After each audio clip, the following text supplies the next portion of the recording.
Я вас всех приветствую. O da sizi salamlayır. Ноги трясутся. Bir çoxları əsirlər, Мои qorxuda. не трясутся, брат. Nogi tvoyi. Ay, Я не nogi. знаю, почему меня по жизни это преследует всегда. Bilmirəm niyə məni bütün ömrü boyu bu izləyir. Волнение, Həyəcan мандраж. və o baş işləyir söz. Это Mandraj. вот так. Sizdə də var belə bir şey. Не знаю, я бы хотел бы избавиться от этого чувства. Mən istəyərdim bu hissdən tezliklə qurtulum. У нас на футболе есть... Ну, вы знаете, на футболе есть разные люди. Biz futbolda cürbəcür insanlar var. И мое наблюдение, есть способные ребята. Mənim müşahidəmdə var bacarıqlı uşaqlar. Но не hватает уверенности. Amma onların əminliyi çatmır. Есть ребята, которые, не получается. Amma elə cavanlar var ki, onlar da alınmır da. Но уверенность выше крыши. Amma özlərindən razı əminlikləri damı da keçir. Он в хорошем смысле, только уверенный, говорит, нет, я справлюсь. Deyir, ay, heç nə yox, mən həll edəcəm, Я mən də alacağım. тогда думаю, если бы соединить способного, уверенного человека, какой футболист бы получился? Fikirləşirəm ki, bu özünə əmin olan insanla bacarıqlığını birləşdirirsə, gör necə bir möhtəşəm bir şey alınardı. Это я всегда про себя так думал. Bu mən həmişə özüm haqqında belə Всегда fikir. поражаюсь людям, которые уверены в себе. Həmişə heyran qalıram ki, necə insanlar özündən razıdırlar. Но мы поговорим об Ионе, я не знаю насчет его уверенности. Biz Yunus haqqında danışacağıq və mən bilmirəm onun özünə əminliyi haqqında. Кто-нибудь когда-нибудь читал вот эту небольшую книгу про Иону, хотя бы один раз? Kim heç olmasa bir dəfə də olsun Yunusun kitabını oxuyub? Я знаю, может быть, многие читали, но многие не читали. Я советую, вообще, там всего лишь 5 глав. 4 qal. 4, как всегда. Deyir, orada cəmi 4 fəsil var, 5 dəqiqə vaxt aparır. Поверьте, лучше любого фильма, поверьте. Biz bu серьезно. bütün filmlərdən də maraqlıdır. Çox 5 dəqiqə içində maraqlı bir Я люблю читать такие истории. Mən çox sevirəm belə Я kiçik еще был hekayələri. маленький, я читал его историю. Mən uşaq idim, onun hekayəsini oxuyurdum hələ. Ага. Сейчас уже немного по-другому смотрю. İndi isə biraz fərqli cür baxıram. Раньше мне казалось, что почему человек не выполнил свою миссию. Əvvəl fikirləşirdim, niyə insan öz missiyasını yerinə yetirmədi? Сейчас немножко читаешь, думаешь, понимаю почему. İndi isə oxuyursan başa düşürsən, hə, niyə görə? Сегодняшняя наша тема, когда Божий народ убегает от миссии, Бог все равно достигает людей. Və bu günləri mövzumuz bu haqqdadır ki, nə zaman ki Allahın xalqı öz missiyasından qaçırsa, Allah yenə də öz missiyasına çatır. На прошлой неделе меня не было, но я знаю, что мы первые 3 стиха говорили о чем? Говорили о том, что Бог говорит, что Иона должен идти в Ниневию. Ya, mən keçən həftə olmamışdı, amma bilirəm ki, orada Allah Yunusa deyir ki, sən Ninevəyə getməlisən. Почему? Niyə? Çünki orada tövbə Duasını okumazlar. Təşərləmazlar. xalqa tövbəyə çağırmalı. Halkın tövbeye ihtiyacı var. Кто-то считает, что народ нуждался в покаянии или в молитве покаяния.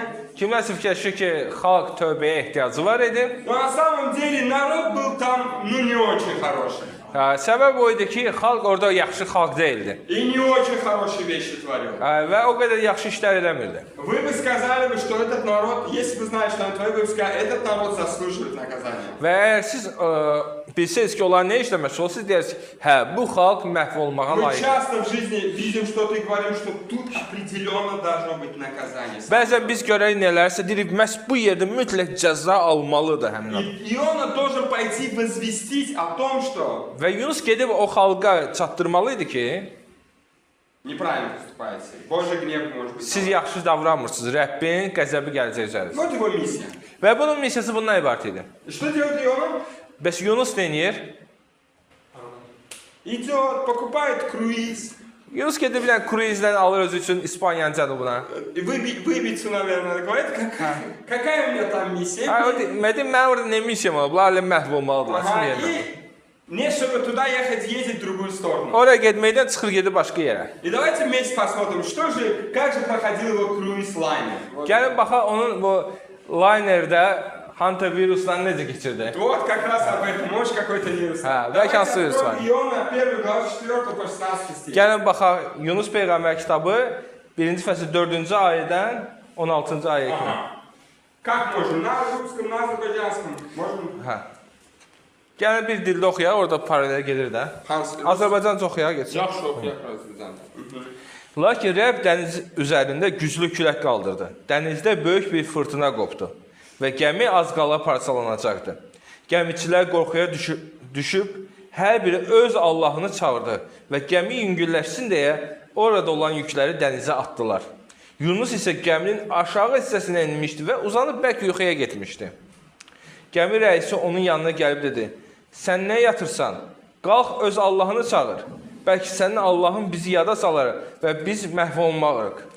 Gəmicilər bir-birlərinə dedi: "Gəlin püşk ataq. Görək kimə görə bu bəla başımıza gəldi." Püşk atdılar və püşk Yunusa düşdü. O zaman Yunusdan soruşdular: "Bizə de, başımıza gələn bu bəla kimə görədir? Sənin sənətin nədir? Haradan gəlirsən? Vətənin haradır? Hansı xalqdansan?" Yunus cavab verdi: "Mən İbraniyəm. Dənizi və torpağı yaradan göylərin Allahı Rəbdən qorxuram." Onlar çox qorxdu və dedi: "Sən bunu nə üçün etdin?" Çünki Yunusun Rəbdən uzaqlaşmaq üçün qaçdığını bilirdilər. Bunu onlara özü nəql etmişdi. Dəniz get-gedə coşduğuna görə onlar Yunusdan soruşdular: "Səninlə nə edək ki, dəniz qarşımızda sakitləşsin?" Yunus onlara dedi: "Məni götürüb dənizə atın və onda dəniz qarşınızda sakitləşər. Çünki bilirəm, bu böyük fırtına mənə görə baş verib." Lakin gəmiçilər sahilə yan almaq üçün səylə avar çəkməyə başladı. Amma bacarmadı. Ona görə ki, dəniz onlara qarşı get-gedə coşurdu. O zaman onlar Rəbbə fəryad edərək dedilər: "Ya Rəbb, sənə yalvarırıq, qoyma bu adamın canından ötürü məhv olaq. Günahsız qan üstümüzdə qalmasın. Çünki sən, ya Rəbb, öz istədiyini etmisən." Onlar Yunusu götürüb dənizə atdı və dənizdəki fırtına yatdı. Onda adamlar Rəbdən bərk qorxdu və Rəbbə qurban təqdim edərək əhd etdi. Аминь. Amin. Аминь. Очень интересная история. Çox maraqlı bir hekayədir. Естественно, страшная история. Əslində çox qorxulu bir hekayədir. Я, если честно, всегда боюсь умереть в море. Rüstəm nə üçünsə dənizdə ölməkdən qorxur. Это научился, потому что один раз мой брат чуть не утонул, и мне почему-то после этого страшно становится. Əslində belə olmuş ki, mənim bir dəfə qardaşım dənizdə boğulur, az qalırdı ki, vəziyyət pisləşsin və ondan sonra mən qorxmağa başladım. Не знаю, вот. И вот, если честно, я всегда, когда думаю о корабле, я думаю о буре. Bilməm ki, gəmi haqqında düşünəndə böyük dalğalar, fırtına haqqında düşünürəm. И это на самом деле страшная история. Və bu əslində çox belə qorxulu bir hekayə. Сколько раз мы видели, что люди там боялись, им было страшно. İndi nə qədər biz görmüşük ki, здесь или вообще? Вообще там. Biz görmüşük ki, insanlar necə bu fırtınalarda, təlatümlərdə qorxurlar. И многие думают, что история Ионы это история об одном proroке и вот большая рыба, которую кто-то когда-то нарисовал. Yunus hekayəsini deyəndə hamısı insanlar fikirləşir ki, bu bir peyğəmbərdir və böyük balığın hadisəsidir ki, Yunus gəlib düşmüşdü На balığa. самом деле это история о сердце Бога для других народов. Amma əslində bu hekayə Allahın ürəyidir, hansı ki başqa xalqlar üçün. Иона был пророком. Yunus İsrailin peyğəmbəri idi. Давайте вспомним, Израиль был избран Богом для кого? Для того, чтобы нести благословение для других народов. Amma və İsrail xalqı niyə Allah tərəfindən seçilmişdi ki? Seçilmiş ki, İsrail xalqı Allahın başqa xalqlar üçün olan bir aləti olub onlara xeyir-dua Многие gətirsin. иногда злятся, говорят, почему у Бога есть любимчики? Да вот Израиль это Божий народ, его любимчик. Biz bəzən fikirləşirik ki, insanlar ümumiyyətlə fikirləşirik, niyə Allahın sevimliləri var da? Bax, İsrail Allahın sevimlisidir. Некоторые заблуждают, что Бог избрал Израиль отдельно и только его благословил, но это не так. Bəzilər fikirləşir ki, Allah ancaq İsrail xalqını seçmişdi və onlar ancaq xeyir-dua Но на edirdi. самом деле Бог избрал Израиль, чтобы для других народов стать светом. Amma Allah İsrail xalqını seçmiş ki, o xalq başqa xalqlar üçün nur olsun. Видели, они тут каждый молились своему Богу. Fikirləş burada hamı öz Allahın, öz bütünə dua edir. Израиль должен был показать единство настоящего Бога своей жизнью и своими действиями. İsrail xalqı isə öz həyat tərzi ilə, öz ibadəti ilə həqiqi Allahı göstərməli idi. Но кажется, как Иона, который забыл, для чего Бог избрал, так и Израиль немного позабылся. Necə Yunus unutmuşdu ki, Allah onu niyə çağırıb, eləcə İsrail xalqını unutmuşdu ki, əslində onların missiyası nədən ibarət. Но еще раз вспомним, если даже народ Божий, и он убегает, Əgər yenə də xatırlayaq, əgər yenə də İsrail xalqı qaçsa, Yunus qaçsa öz çağırışından, это значит миссия не завершается. Бог все равно осуществит свой план. amma bu o deməkdir ki, Allahın missiyası dayanacaq. Allah yenə də öz planını həyata keçirəcək. Немного посмотрим. В 4 стихе сказано, Но Господь воздвиг на море крепкий ветер и сделалось на море великая буря. Və biz 4-cü ayda oxuyuruq ki, Allah orada deyir ki, böyük qasırğa qaldırdı və böyük dalğalar olmağa başladı. Буря пришла не случайно. Bu fırtına havadan boş-boşuna gəlmədi. Мы видим, что Господь воздвиг бурю. Biz görürük ki, Allah bu fırtınanı qopartdı. Иногда буря – это не отсутствие Бога, Bəzən bu fırtına Allahın olmamağı deyil. а наоборот Его вмешательство. Ə, А иногда Его вмешательство. Bu bəzən onun müdaxilə etməsidir. И он думал, что можно убежать в любое другое место от этой миссии, которую Бог ему поручил. Yunus fikirləşir ki, Allahın onun tapşırdığı missiyadan istədiyi hər hansı yerə bir qaça bilər. Но Бог не позволил ему жить в непослушании. Amma Allah icazə vermədi ki, o itaatsizlikdə yaşasın. То же самое происходило с Израилем. Və bu İsrail xalqı ilə də baş verirdi. Когда народ Израиля уходил от Бога, что значит уходил? Не слушался, был непослушен. İsrail xalqı nə zaman Allahdan uzaqlaşırdı? Yəni uzaqlaşma nədir? İtaətsizlik elirdi. Kəlama itaət Вы göstərmirdi. в Ветхом Завете увидите, что происходило? Поражение, на них нападали, Əhdətlikdə nə görürük? Onlar itaətsizlik eləyən kimi Allah onları başqa xalqlara hücum eləyirdi. забирали в плен, Onları əsir aparırdılar или они рассеивались. və yaxud da onları Allah səpələyirdi başqa ölkələrə. Но даже суд Божий Amma Allahın məhkəməsi belə был частью плана вернуть свой народ обратно. bu Allahın planının bir hissəsidir ki, öz xalqını yenidən toplasın, yığsın. Для чего? К призванию, которое он дал. Niyə görə yığsın onları? Ki, onlara verdiyi tapşırığı, çağırışı yerinə yetirsinlər. И может быть это будет звучать грустно, но иногда Бог допускает трудности. Amma bu biraz sərt səslənə bilər, çətin səslənə bilər. Amma bəzən Allah çətinliklərə izin verir ki, Но не для разрушения, dağıtmaq üçün deyil. а чтобы обратно нас вернуть в Его волю. Ki, bizi yenidən öz iradəsinə qaytarsın. Это и есть Его любовь и забота о своем народе. Və bu onun sevgisinin və qayğısının öz xalqı üçün olan bir hissəsidir. Бог допускает трудности, Allah izin verir çətinliklərə. чтобы вернуть нас к тому, к чему Он призвал. Bizi öz çağırışına yenidən qaytarmaq üçün. Мы здесь видим, что это произошло, буря, которая произошла в Сионе, тоже была не просто так. Və bu burulğan hansı ki var idi orada fırtına, bu boş-boşuna deyildi. 5 стих. 5-ci ayə. Иона спустился во внутренность корабля, лег и крепко заснул. Orada yazılıb ki, gəmiçilər qorxuya düşüb hər biri öz Allahını çağırdı və gəmi yüngülləşsin deyə orada olan yükləri dənizə atdılar. Yunus isə gəminin aşağı hissəsinə enmişdi və uzanıb bərk yuxuya getmişdi. На самом деле я немного завидую ему. Yəni, biz mən Yunusa biraz paxıllıq edirəm. Так лечь и легко, и так заснуть. Çünki gəlirsən dərinə belə dərin yatırsan. Часто, вы знаете, в Баку же бывает там сильная гроза. Bizdə Bakıda bəzən olur ki, güclü şimşəklər И yıldırımlar. на некоторый другой день я проснулся со сна, слышал, сколько раз я слышал, что у нас было в Бельгии так громко, у нас было так слабо. Biz dəfələrlə eşitmişik də hamımız danışır ki, gecə səsdən ayıldım, elə bir tufan oldu, elə bir qasırğa oldu, elə bir şimşək yıldırım oldu. Но человек spal хорошо.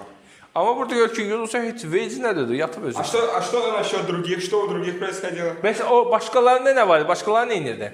Может, работали? Может, Bəlkə işləyirdilər, bəlkə dincəlirdilər. но на самом деле нет. Мы только что читали, что началась великая буря, большая. Amma biz burada gör ki, ola fırtına başlayanda И люди просто не знали, что делать. insanlar özlərini itirmişlər, bilmirdilər nə etsinlər. Вопрос такой, как вы думаете, эти люди были евреями? Sizcə bu insanlar Yahudi idilər? Нет, это были не евреи. Bu Yahudilər deyillər. Это были люди разных народов, разных религий. Bunlar fərqli dinlərdən, fərqli millətlərdən idilər. И что они делали во время шторма? Bəs onlar nə edirdilər həmin bu fırtına Во vaxtında? время шторма Иона что делал? Fırtına vaxtı Yunus nə edirdi? Spal. Yatırdı. Что делали люди из разных народов во время шторма? Bəs başqa bütpərəstlər nə edirdilər? Молились, Dua edirdilər bütpərəstlər. искали спасения, ответы. Xilas, çıxış yol Они axtarırdılar. боялись Бога, они понимали, что даже они понимали, что это природа управляет не просто самого себя, это управляет Бог. Və onlar başa düşürlər ki, bu baş verən hadisələr şeylər hamısı öz Allahları, yəni Allahlar idarə eləyir. А пророк спит. Amma peyğəmbər yatır. Это трагическая картина. Bu tragikomik bir mənzərədir. Эта картина схожа с народом Израиля, который тоже спал. Və bu İsrail xalqını xarakterizə edən bir mənzərə idi ki, İsrail xalqı da yatıblar. Народ, который должен был нести свет, O xalq hansı ki nur aparmalı idi başqa yerlərə, сам оказался духовно слепым и не спящим. özləri də ruhani kör və yatmış oldular. На самом деле мы можем говорить про народ Израиля, но теперь Церковь Божья является народом его. Biz İsrail xalqından Allahın xalqı kimi danışa bilərik keçmiş zamanda, amma indiki zamanda Allahın xalqı kilsədir. И сегодня, может быть, Церковь тоже может быть в таком состоянии. İndi də kilsə bu vəziyyətdə ola bilər. Можно знать истину, Həqiqəti bilə bilərsən, нужно вдоль поперек проходить все семинары, читать Писание, bütün seminarı, bütün kəlamları keçə bilərsən, но потерять сердце для погибающих людей. məhvə doğru gedən insanlar üçün olan ürəyi itirə bilərsən. Почему же Иона убежал? Niyə Yunus getdi? Niyə Yunus Почему? qaçdı? Вот вы думали о его мотиве? Onun motivi haqqında eşitmisinizmi? Fikirləşmisinizmi? Ему локация не нравилась. Ona coğrafi məkan bəlkə xoşuna gəlmirdi. На самом деле он просто, будем честны, да, ему не нравился тот народ. O sevmirdi də, gəl səmimi olaq, o sevmirdi Nineviyaları. Ну не mой это народ. Mənim xalqım deyil də bu. Да еще и злые. Hətta pis insanlardır. Будем честны. Разве у нас не бывает такого чувства? Bəzən bizdə olmurmu belə bir hisslər? Церковь Божья может знать все наизусть. Allahın xalqı hər şeyi əzbər bilə bilər. Другие народы вокруг нас могут искать Бога. Digər xalqlar, bütpərəstlər öz Allahlarını axtara bilərlər, çağıra bilərlər. Но мы можем потерять сердце для погибающих людей. Amma biz məhvə gedənlər üçün ürəyimizi itirə bilərik. Мы можем оказаться спящими людьми. Biz yatmış insanlar ola bilərik. И равнодушие. Да? Laqeyd insanlar ola bilərik. Потому что, вот правильно, равнодушие. Вокруг столько происходит, так и должно быть. Пусть эти люди Hə, не знают. ətrafımızda o qədər şeylər baş verir deyə, olsun bu onsuz da bunların yeri cəhənnəmdir keçsinlər. И в Римлянам 13 главе 11 сказано: наступил уже час пробудиться от сна. Romalıların 3:11-də yazıb ki, yuxudan ayılma vaxtı gəldi. Наступил этот час пробудиться нам. Yuxudan ayılmağımızın vaxtı artıq gəlib çatıb. Пророк спит, а язычники молятся, ищут Бога. Bütpərəstlər peyğəmbər olan peyğəmbərə yatır, amma bütpərəstlər ayıqdılar və canları üçün dua edirlər. Это не только об Ионе, Bu təkcə Yunus haqqında deyil. это о нас. Bu bizim Мы haqqımızdır. можем просто смотреть, какая-то история в Ветхом Завете. но Biz это baxa о нас. bilərik ki, kəlamdan hansı bir hekayə dəhtəkdən. Третье, Amma üçüncü, кто пришел. Непослушание одного влияет на многих. bir nəfərin itaətsizliyi çoxlarını təsir edir. И вот что продолжает дальше. Они ищут, они понимают, я не знаю как, но они понимали, что это происходит не просто так. Mən bilmirəm niyə, amma onlar başa düşürlər ki, bu şey boş-boşuna baş vermir. Вот очень интересно, да, не просто, а вот так. Может быть, в этих морях такое не наблюдалось. Bəlkə həmin dənizdə bu cürə fırtınalar olmurdu, xas deyildi ora. И вот они нашли виновного, из-за кого произошла буря. Və onlar tapdılar təqsirkarı, səbəbkarı. Из-за одного человека, Bir nəfərə görə, из-за его непослушания, onun itaətsizliyinə görə весь корабль оказался на грани гибели. bütün gəmi məhv olma təhlükəsinə üz-üzə durdu. Знаете, грех никогда не бывает только личным. Günah heç vaxt mənim şəxsi günahım olmur. Часто говорят, это я сделал и все. Hamı çox vaxt deyir, bunu mən eləmişəm, bu mənim problemim, mənim günahımdır. Но на самом деле грех одного непослушания влиять на семью, Amma bir nəfərin günahı ailəyə təsir edə bilər, на церковь, kilsəyə təsir edə bilər, на окружающих людей. ətrafdakı insanlara təsir edə bilər. Сколько семей разрушено из-за непослушания кого-то. Nə qədər ailələr dağılıb, ailədə kimsə itaətsizliyinə görə. Сколько из-за, например, одного воровства Nə qədər olur ki, bir oğurluğa görə страдали люди, которые были обворованы, и семьи, которые потеряли сыновей или дочерей из-за этого. və yaxud da ki, bir oğurluğa görə oğurlanmış ailə, insanlar və övladlar digər tərəfdən əziyyət çəkiblər. Сколько церквей разделилось Nə qədər kilsələr dağılıb, parçalanıb из-за непослушания. itaətsizliyə görə. Когда вовлекаются другие, решить, и начинают... Nə zaman ki, başqaları gəlir, qruplaşmalar, falanlar, münaqişələr. Не, в каком плане? Вот есть у одного очень гордость какая-то. Кто-то вовлекается в разговор, и создаются группы разделяющие. Məsələn, kimisə qürurla bağlı problem var, digərləri qoşulur bu məsələyə və başqa qruplar yaratmaq, konfliktlərə çevrilməyə bu şey. Непослушание одного влияет на многих. Bir nəfərin itaətsizliyi həmişə bir digərlərini təsir edir. Мы должны всегда думать, как это может повлиять на других. Biz həmişə elədiyimiz günah haqqında fikirləşmək, bu başqalarına necə təsir edəcək? На данный момент Amma burada görürük ki, люди были на грани гибели. insanlar ölümün astanasındaydılar. Но удивительно другое. Təəccüblü başqa şeydir. Даже через непослушание Иона Hətta Yunusun itaətsizliyi ilə belə Бог начал открываться язычникам, которые были в корабле. Rəbb gəmidə olan bütpərəstlərə özünü açmağa başladı. Иногда нам кажется, что все остальное, все разрушится, все рухнет, но это не так. Bəzən bizə elə gəlir ki, bütün təməllər, hər şey dağılacaq, hər şey söküləcək, Бог məhv работает не olacaq. только с кем-то одним, Он работает со всеми. Buna görədir ki, Allah təkcə bir insanla işləmir, o hər kəslə И işləyir. вот здесь мы видим в конкретной истории, Бог открывается язычникам. Bu konkret hekayədə görür ki, Allah bütpərəstlərə özünü açır. Бог все равно достигает народа. Allah yenə də millətləri qazanır. Иоанна 1 глава 14-16 стих. «И убоялись эти люди Господа великим страхом и принесли Господу жертву». Yunus 14-16-da yazılıb ki, burada var? Yox, burada oxuyaq onda. Надо там следующее. O zaman onlar Rəbbə fəryad edərək dedilər: "Ya Rəbb, sənə yalvarırıq, qoyma bu adamı canından ötürü məhv olaq. Günahsız qan üstümüzdə qalmasın, çünki sən yarıb öz istədiyini etmisən." Да, мы видим, что вот они понимали, Иона понимал, что это происходит из-за него. Yunus yaxşı başa düşür, bu şey ona görə baş verir. Он даже дал им решение. Hətta Yunus onlara qərar da verir. Какое решение? Həll yolu verir. Hansı həll yolunu verdi? Я немножко удивляюсь от этого. Он говорит, просто выбросите меня в море. Mən Yunusa xoşuma gəlir, onun belə maraqlı gəlir. Mən dənizi tullayım mən dənizə. Я иногда был раньше считаю, думаю, может он пессимист. Mən fikirləşirdim ki, əvvəla o bəlkə pessimistdir, Просто выбросите меня в море, bədbindir. и это успокоит. Mənə atın dənizə, dəniz sakitləşsin, canımız qurtarsın. Удивительно, что Иона понимал, что это происходит все из-за него. Çox maraqlı. Yunus hər şey başa düşür. Bu məhz mənə görə baş verir bütün şey. Скорее всего, когда он убегал, он понимал, что это провальная миссия, но все равно просто попытался. Ola bilər ki, gedəndə Yunus fikirləşir, bu uğursuz bir missiya olacaq, amma yenə də qaçır.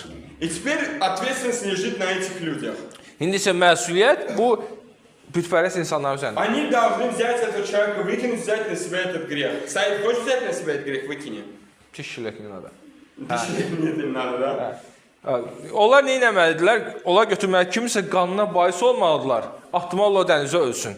Kim bu məsuliyyəti götürmək istəyir öz üzərinə? Обычно в фильмах смотришь, находятся такие люди, которые ради своей жизни готовы на все. Filmlərdə hələ həyatda da olur beləsə, insanlar öz həyatları bahasına başqalarını atmağa, öldürməyə hazırdırlar. Но здесь мы видим, что эти люди, никто не хотел невинного человека, как они считают, невинного, он просто лежал и спал, выбросить за море, взять на себя этот грех. Və onlardan heç biri əslində bu məsuliyyəti özlərinə götürmək istəmir. Heç kəs istəmir ki, onların gözündə də bu özü üçün yatan bir insanı götürsün dənizdə atsın, tullasın. И они говорили, они все равно пытались, чтобы корабль двигался. Və buna görə onlar cəhd eləyirlər ki, gəmi hərəkət etsin, getsin, hər şeyə rəğmən çıxsın vəziyyətdən. Но буря только усиливалась. Amma fırtına artdıqca artırdı. Потому что тяжело идти против Бога. Çünki Allaha əks getmək həmişə çox çətindir. И они это испытали, они это видели. Onlar bunu yaşadılar və gördülər. И, к сожалению, они принимают это решение. Прежде они молятся, говорят, Господь, не имени нам. Onlar ilk öncə dua edirlər və Allah deyir, ay Allah, bu günahı bizə yazma И бросают его за море. və onu dənizə atırlar. Буря успокоилась. Tufan da yatdı. Народ, люди эти, язычники, которые молились, кажется, они в шоке. Bütpərəstlər hansı ki, öz Allahlarına əvəz etdilər, indi bu vəziyyətdən şok keçirdilər. И не просто, они, сказано, принесли вот здесь Господу жертву. Amma orada yazılıb ki, onlar Rəbbə qurban təqdim etdilər. Не своему Богу, а тому единственному. O öz Allahların bütlərinə yox ha, həqiqi Allaha təqdim Потому edir. что Бог все равно достигает народа. Çünki Allah hər şeyə rəğmən yenə də öz missiyasını xalqlara qazanır. Участвуешь ты, не участвуешь, Бог всё İştirak равно edirsən, достигает. iştirak eləmirsən, Allah yenə də xalqlara çatır qazanır. Потому что Божья миссия не может быть остановлена. Çünki Allahın missiyası heç nəyə baxmayaraq dayanmır. Давайте посмотрим на одну историю. История об Израиле, Gəlin bir hekayəyə baxaq İsrail xalqının həyatından. которая была, это была противоположность Ионе. Və bu hekayə Yunusun hekayəsinin tam əksidir. Все мы знаем, что народ Израиля был уведен в плен в Вавилон. Biz bilirik ki, İsrail xalqı Babilə sürgünə göndərilmişdi. Из-за чего? Из-за своего греха. Niyə görə? Çünki günahkar idilər, günahlarına görə sürgünə getmişdi, Вавилон əsirliyə. был, мощная империя. Babil isə o dövrün ən qüdrətli imperiyası idi. И мы знаем историю четверых. Və biz orada 4 nəfərin hekayəsini bilirik. Вот подумайте о себе. Иногда как часто мы думаем, что почему нас так мало? Bəzən biz fikirləşirik ki, gəlin bu arada düşək, biz niyə belə azıq? Если бы Церковь Божья была бы больше, большая, крупная, количественно, качественно, как бы мы легко достигали Biz нас? fikirləşirik ki, ay, Rəbbin kilsəsi böyük olsun, minlərlə olsun, 100 minlərlə olsun. Təsəvvür biz necə Azərbaycan xalqını qazanardıq. И вот они оказываются в плену. Yəni təsəvvür edin, indi onlar əsirlikdədirlər. Не в армии, где плохо, Əskərlikdə deyirlər, не на работе, где тебе неудобные iş, люди. işdə deyirlər, harda ki sən narahat adamlar Они var. оказываются в плену, где они, по сути, никто. Onlar bir əsirlikdə, əsir də kimdir? Heç kim. И сказано, это было 4, Даниил и вот 3 друзей. Və burada yazıb ki, 4 nəfər, Daniel və onun dostları.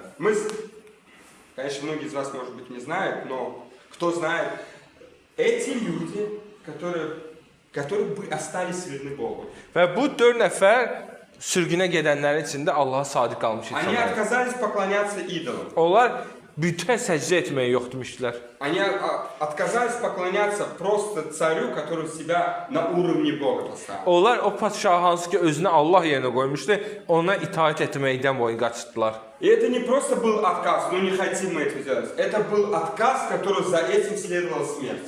O elə belə itaətsizlik deyildi ki, mən istəmirəm. Bunu bilirdilər ki, bunun nəticəsində ölüm olacaq bu itaətsizliyə görə. Может быть, мучительная смерть. Не просто... Bəlkə əzablı ölüm olacaq. Особенно, когда мы знаем, что их бросили в огненную печь. Xüsusən də yadımıza gəlir ki, onları üçünü odlu peçə sobaya atdılar. Но Qaynatdılar. даже это, понимая, они говорят, что Бог может нас спасти. А если не спасет, Onlar o sobaya atılanda belə nə dedilər? Dedilər ki, Allah bizi xilas etməyə qadirdir. Əgər xilas etməsə belə, biz yenə də səcdə qılmışıq. это 4 людей Bu 4 nəfər insan своей verностью öz sadiqliklərindən оказали истинного Бога всему Вавилону. bütün Babilə, imperiyaya öz sadiqliklərini həqiqi Allaha göstərdilər. Они показали царю Бога. Onlar padşaha Allahın kimliyini göstərdilər. Они повлияли на всю страну. Onlar bütün imperiyaya təsir etdilər. Потому что они были верны и послушны Божьей миссии. Çünki onlar itaətkar oldular Allahın onlar üçün çağırışına və Allahın missiyasına. Иона убегал от язычников, Yunus bütpərəstlərdən qaçdı. а Даниил стал светом для язычников. Daniel isə və dostları bütpərəstlər üçün nur oldular. Народ Израиля не смог выполнить миссию, а Даниил и его друзья, Бог через них исполнил это. İsrail xalqı öz missiyasını həyata keçirə bilmədi, amma Daniel və dostları o missiyanı reallaşdırdılar. Их было всего 4. Onlar sadəcə 4 nəfər idilər. Их же не было 4000. Onlar 4000 nəfərdə idilər Но bütün они были imperiya. послушны и верны Богу. Onlar sadəcə itaətkar idilər və Allahın И sözünə Бог достиг этих gedirdilər. язычников. Və Allah bütpərəstləri onlar vasitəsilə qazandı. Церковь тоже имеет миссию от Бога. Kilsənin də Allahdan böyük bir missiyası var. Не просто церковь, а каждый из нас, каждый член церкви имеет миссию от Бога. Belə ümumi götürməyək ki, hə, biz kilsə kimi hər birimiz şəxsin Allahdan çağırışımız var. Потому что когда все думают церковь, это кто-то думает, церковь значит кто-то. Çünki adətən insanlar deyəndə kilsə, deyirlər, hə, kimsə. Я Ben yok. есть церковь, я в этой церкви. Amma biz başa düşmək ki, mən də kilsədəyəm, mən də kilsənin içindəyəm, kilsə üzvüyəm. И вот Бог, Иисус оставляет им одно повеление. Və budur, Rəbb İsa Məsih şagirdlərə bir tapşırıq verir. В Деяния апостолов 1 главе 8 стихе он сказал. İbran Həvarilər işləri 1-ci fəsil 8-ci ayədə deyir. Он сказал, оставайтесь, когда на вас сойдет Дух Святой, вы будете свидетелями в Иерусалиме, Samari и до края земли. İsa Məsih Həvarilər işləri 1-ci fəsil 8-ci ayədə deyir ki, Yerusəlimdə qalın, müqəddəs ruh üzərinizə gələndə güc alacaqsınız və Yəhudiyada, Samariyada və dünyanın sonuna qədər mənim şahidlərim olacaqsınız. Одно условие надо было дождаться, что Дух Божий сошел, чтобы они обрели Божью силу. Bir dənə şərt var idi.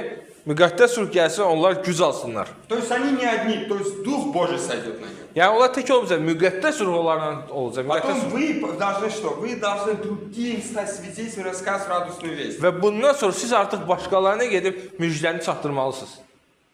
Но Писание говорит, что ученики немножко задержались в Иерусалиме. Amma kəlam deyir ki, şagirdlər biraz Yerusəlimdə çox ilişib qaldılar. Все-таки это мой родной город. Öz şəhərimdir. Я здесь родился. Mən burada doğulmuşam. Здесь моя семья. Burada mənim ailəm, qohumlarım. Люди по духу. Ну да, немножко еще не знают, но скоро узнают. Mənə ruhuma yaxın insanlardır, ürəyimə yaxın insanlar. Düzdür, müjdə bilmirəm, amma keçsəz biləcəklər də. И, может быть, у них тоже была знаменитая фраза. Пусть сначала мой народ, город спасется, потом других Ola достигает. bilər ki, onlar əvvəlcə qoy mənim xalqım, mənimkilər xilas olsun, sonra gedərim başqalarına. Как у нас же тоже любят. Говорят, дай сначала я к семье там доберусь, лет 15 буду в семье, а потом... Bəzən insanlar deyir, qoy öz ailəmdə 10 il, 15 il bile öz ailəmə çatım elə.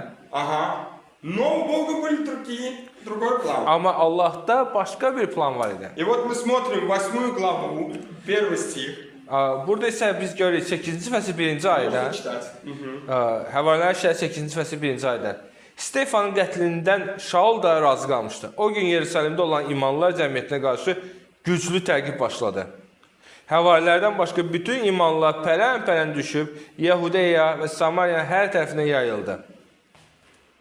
8 глава 1 стих сказано, что начались гонения, буря пришла. Və burada görür ki 8-ci fəsil 1-ci ayədə təqib başladı. Fırtına qopdu, həmin Yunusun fırtınasından. Еще раз объясняю, не когда Бог отвернулся и дьявол вмешался и начались гонения. Бог позволил, чтобы случился. Bu o demək deyil ki, yəni qeyd edeyim ki, Allah üzünü döndərdi və təqiblər başladı. Yox, Allah özü təqibləri göndərdi. И сказано, что кроме апостолов все другие рассеялись. Orada yazılır, həvarilərdən başqa hamısı səpələndi. Не по домам, не в подвалах спрятались. Evlərdə, nə bilim, podvallarda gizlənmədilər. Они как раз пошли в Иудею, в Самарию. Onlar elə как İsa'nın раз dediyi и- kimi Yahudiya, Samariya və dünyanın sonuna qədər getməyə И в başladılar. 4 стихе сказано. Və 4-cü ayədə yazılır. Между тем рассеявшиеся ходили и благовествовали слово. Və 8-ci fəsil 4-cü ayədə yazır ki, pərən-pərən düşən imanlar hər yerdə Allahın kəlamını, müjdəni yayırdı. У нас тоже есть эта миссия. Bizdə də bu missiya var. Не думаю, что это только им дано. Düşünməyin ki, nə İsrailə, bir də ilk kilsəyə vermişdi bu missiya. Когда церковь не пошла добровольно, Nə zaman ki, kilsə könüllü şəkildə getmədi, Бог все равно нашел путь послать ее. Allah yeni bir yol tapdı onları göndərməyə. Вот там это слово добровольно играет ключевую rol. Və biz orada könüllü sözü çox böyük bir rol oynayır. Иона тоже добровольно не пошла. Yunus da könüllü getmədi. Мы еще дальше посмотрим, через что он проходил. Yəni, biz sonra danışacağıq onun nələrdən keçdi orada. Но Бог, независимо от этого, все равно достигает своей миссии. Amma hər şeyə rəğmən yenə də Allah öz missiyasını Сегодня мы icra должны задать себе вопрос. və bu ilə biz özümüzə bu sual verməliyik. Я могу быть как Иона, убегать, быть непослушным, Mən Yunus kimi qaça bilərəm, itaətsiz ola bilərəm. но я должен всегда помнить, что это может повлиять на других. Amma bunu unutmayaq ki, bu həmişə başqalarına təsir edəcək. И в заключение хочется напомнить. Və sonda istəyirəm ki, yenə də xatırlayaq. Божья миссия сильнее человеческого сопротивления. Allahın missiyası insanın əks getməsindən, müqavimətindən daha güclüdür. Сильнее, запомните это. Bunu unutmayaq, daima yadımızda olsun. Иона убегал, Бог все равно достиг моряков. Yunus qaçırdı, amma yenə də Allah o gəmiçiləri qazandı. Израиль был в плену, İsrail xalqı əsarətdə idi. Бог все равно открыл себя Вавилону. Allah Babilə özünü açdı. Церковь немного задержалась, Kilsə biraz ləngidi, Бог все равно распространил Евангелие. amma Rəbb müjdəni yenə dünyaya yaydı. Потому что сердце Бога – это спасение народа. Çünki Allahın ürəyi xalqların xilasıdır. Во 2 Петре 3 главе 9 стихе сказано: «Не желаю, чтобы кто погиб, но чтобы все пришли к 2 покаянию». Petr 3-cü fəsil 9-cu ayədə yazılıb ki, o istəmir, Allah heç kəsin həlak olmasını istəmir. Hamının tövbə etməsini istəyir. Сегодня вокруг нас тоже есть разные люди, разных народов, азербайджанцы и так далее. Və bu gün ətrafımızda xalqlar var, öz millətimiz var. И вопрос не в том, исполнит ли Бог свою миссию. Sual bundan ibarət deyil ki, Allah öz missiyasını həyata keçirəcəkmi? Он исполнит. Allah 100% həyata keçirəcək. Он исполнит. Allah yerinə yetirəcək. Вопрос в другом. Sual isə başqa şeydən ibarət. Будем ли мы участвовать в ней добровольно? Biz bunda könüllü şəkildə iştirak edəcəyikmi? Или Богу придется останавливать нас бурями? Yoxsa Allah bizi fırtınalarla, tufanla dayandırmalı olacaq? Будем ли мы участвовать добровольно? Biz könüllü şəkildə iştirak edəcəyikmi Allahın işində? Еще раз зададим все вопросы. Нет. Будем ли? Gəlin bu sualı yenə də özümüzə verək. İştirak edəcəyikmi? Потому что Бог ищет людей, которые не убегают Gəlin Allah o insanları axtarır hansılar ki, qaçmırlar. от Его призвания, Onun çağırışından qaçmırlar. а говорят: Lakin deyirlər, вот я, пошли меня.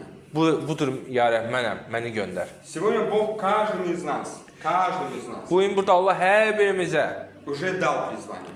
artıq çağırışını verir. Как на прошлой неделе дал дары свои.